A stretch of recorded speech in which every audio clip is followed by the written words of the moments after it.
Hola, muchas gracias por tu interés en mis videos. Esto es SEO en español, el canal donde podrás informarte sobre las buenas prácticas y recibir noticias sobre el mundo del SEO.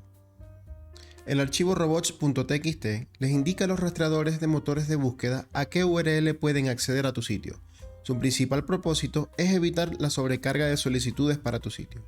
Al momento de hacer o configurar este archivo, es importante hacerlo desde el principio tú mismo y no reutilizar uno ya existente y asumir que te va a servir, porque posiblemente no te funcionará.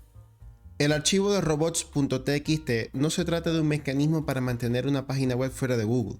Si deseas mantener una página web fuera de Google, bloquee la indexación con la etiqueta noindex o proteja la página con contraseña. Un archivo robots.txt se usa principalmente para administrar el tráfico del rastreador a tu sitio y normalmente para mantener un archivo fuera de Google, según sea el tipo de archivo. Por ejemplo, el robots.txt dentro de una página web, un PDF o cualquier otro archivo multimedia que Google no procese o no pueda leer, se puede usar este archivo para indicarle que no lo rastree, porque esto puede causar un alto consumo en tu servidor y para el caso de las páginas web puedes evitar el rastreo de páginas irrelevantes o similares. Esto no equivale a que el robots.txt va a excluir de las búsquedas esta página. Para el caso de archivos multimedia como imágenes y videos, es posible evitar el rastreo y evitar que estos archivos multimedia no aparezcan en las búsquedas. Puedes usar el archivo robots.txt también para bloquear archivos de recursos como imágenes, hojas de estilo o secuencias de comandos irrelevantes. Algo que debes considerar es no bloquear tus archivos de extensión CSS, ya que Google los necesita correctamente para renderizar tu página. Esto a Google le sirve para reconocer, por ejemplo, si una página es compatible para versiones móviles.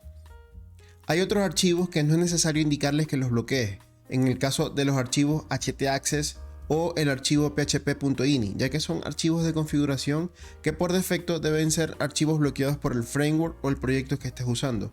Y aunque no lo especifiques en el robots.txt, Google igual jamás los va a rastrear o leer. Si usas un CMS como Wix o WordPress, no necesitarás editar directamente el archivo robots.txt y ni siquiera preocuparte por ello.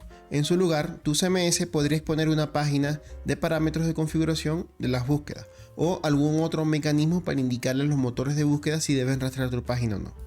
Para el caso que quieras ocultar una página o hacer una configuración dentro de tu CMS para los buscadores, quizás tengas que instalar algún complemento que te ayude a hacerlo. Pero igual, el archivo robots.txt no sirve para ocultar páginas del buscador, es algo que debes considerar. Para el caso de WordPress o Wix, con una sola opción desde el gestor administrativo, podemos indicarle que indexe o no nuestro sitio web.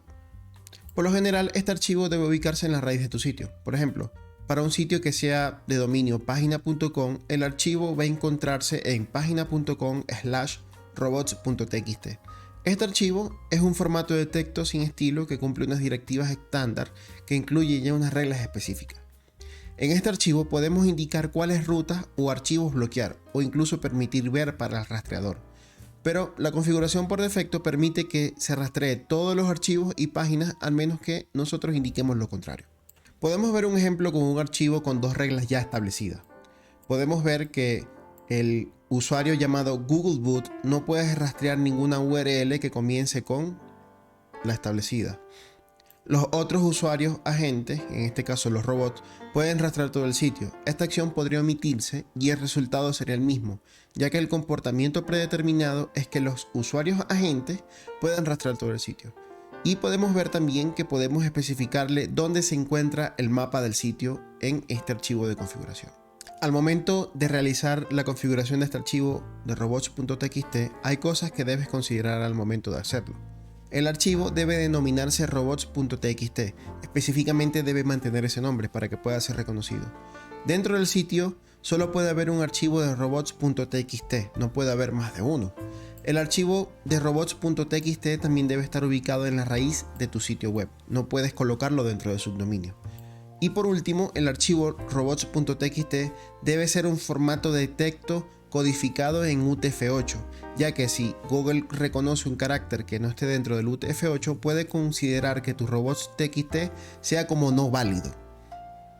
Puedes consultar la documentación de Google que también está disponible en su página web para la configuración completa de este archivo y conocer más sobre las reglas y los parámetros permitidos. Una vez finalizada la creación de nuestro archivo, Mediante la herramienta de comprobación de archivos robots.txt que Google dispone, podemos no solo validar que esté bien estructurado, sino que mediante la vinculación de Google Search Console podemos hacer seguimiento de que este archivo esté actualizado según la versión de nuestro servidor.